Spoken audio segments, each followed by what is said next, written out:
Hi, this is Pastor Paul Bruce from Greater Works Chapel International in Lewisham, and this is your word of wisdom.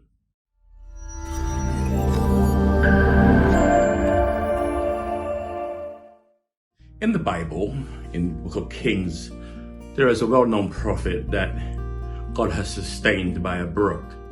And when God has sustained him by having birds bring him food to eat, he tells Elijah, get up and go to a house and go to a widow, and I have commanded her to sustain you. Elijah goes and finds the woman, and when he speaks to her, she says, literally, all I have left in my house is a little oil and some dough, and I'm going to make it, and me and my son are going to eat it, and then we're going to die because we have no more food left. Elijah says to her, go and do what you're supposed to do.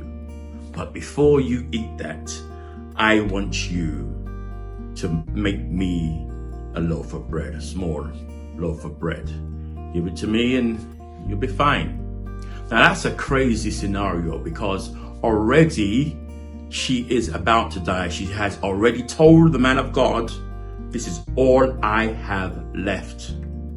The man of God should say to her, oh, don't worry, we'll do a collection for you. We'll get the community to help you. We'll do so many things to ensure that you and your son do not die. But he does not say that. If it was in this day and age, there would be a lot of criticism about what he says next.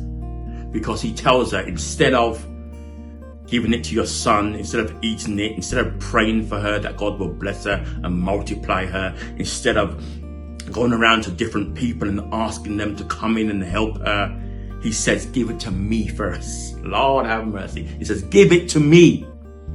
And if you give it to me, you will be sustained. Well, you know the story. She bakes him the bread, and then he tells her, he says, take your pot and go and gather pots from your friend, because oil is about to start pouring into your pots. And when the oil pours into the pots, you're going to take it and you're going to sell it. You're going to pay off all of your debts, and you'll have enough left over to sustain you for the rest of your life. Here's what I want to say to you. When you give to God, when you hear from God and you give to God, God will undoubtedly bless you. Not now, not next week, but for always.